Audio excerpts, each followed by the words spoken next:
Hello everyone, welcome back to our YouTube channel cook with Varshini. అండి ఈరోజు recipe వచ్చేసి ఏంటి అని అంటే మనం ఎగ్తో లంచ్ బాక్స్ రెసిపీ అనేది తయారు చేసుకుందాం.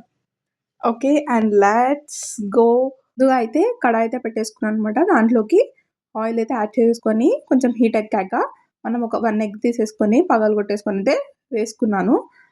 ఆ తర్వాత చిటికెడు పసుపుని, అలానే మన టేస్ట్కి సరిపోయేంత సాల్ట్ని కూడా యాడ్ చేసేసుకొని, ఆ తర్వాత ఒక టేబుల్ స్పూన్ ఆఫ్ కారం కూడా యాడ్ చేసేసుకొని మంచిగా మిక్స్ చేసేసుకోవాలి. మిక్స్ చేసుకున్న తర్వాత పీసెస్గా చేసేసుకుందాం. ఎందుకంటే మనం రైస్లో మిక్స్ చేయాలి కాబట్టి పీసెస్గా అయితే చేసేసుకుందాం. మనం ఎంత బిజీలో ఉన్నా చాలా ఈజీగా కుక్ చేసుకోవచ్చు. అలానే మనకు ఎక్కువ సమయం అయితే పట్టదనమాట. ఒక 5 మినిట్స్లో అయితే మనం ఈ ఎగ్తో రైస్ మిక్స్ అయితే చేసేసుకోవచ్చు. చాలా క్విక్గా కూడా అయిపోతుంది అనమాట. ఆ తర్వాత మనం మొత్తం ఒక బౌల్లోకి అయితే ట్రాన్స్ఫర్ అయితే చేసేసుకుందాం. ఆ తర్వాత ఆ కడాయిలోనే మనం ఒక టేబుల్ స్పూన్ ఆఫ్ ఆయిల్ అయితే యాడ్ చేసుకొని, దాంట్లోకి జీలకర్ర ఆవాలను యాడ్ చేసేసుకొని కొంచెంసేపు హీట్ చేసుకున్న తర్వాత స్లైసెస్ చేసి పెట్టుకున్న ఆనియన్స్ ముక్కల్ని, అలానే స్లైసెస్ చేసి పెట్టుకున్న చిల్లీ ముక్కల్ని కూడా యాడ్ చేసేసుకొని బ్రౌన్ కలర్లో వచ్చేంత వరకు మంచిగా ఫ్రై చేసేసుకుందాం. ఆ తర్వాత నేను ఇక్కడ అల్లంని, అలానే గార్లిక్ని కూడా సన్నగా తరిగి పెట్టుకున్నాను. అవి కూడా యాడ్ చేశాను అనమాట.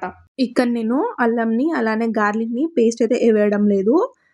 ఎందుకంటే మనకు గార్లిక్ అనేది మన నోటికి తగలాలని చెప్పేసి అలానే ఉంచాను అనమాట. ఆ తర్వాత మన టేస్ట్కి సరిపోయేంత సాల్ట్ని, అలానే చిటికెడు పసుపుని అయితే యాడ్ చేశాను. అలానే ఒకసారి కలుపుకొని, ఆ తర్వాత ఒక స్పూన్ ఆఫ్ ధనియాల పొడిని అండ్ చిటికెడు గరం మసాలాని అయితే యాడ్ చేశాను అనమాట. ఆ తర్వాత మనం కుక్ చేసి పెట్టుకున్న రైస్ని ఇక్కడ యాడ్ చేస్తూ కలిపేసేసుకున్నాను అనమాట.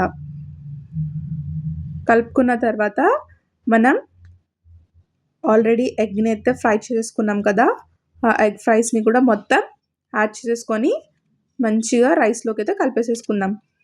చాలా అంటే చాలా టేస్టీగా ఉంటుంది, పర్ఫెక్ట్గా ఉంటుంది అనమాట. లంచ్ బాక్స్ రెసిపీకి చాలా క్విక్గా చేయొచ్చు.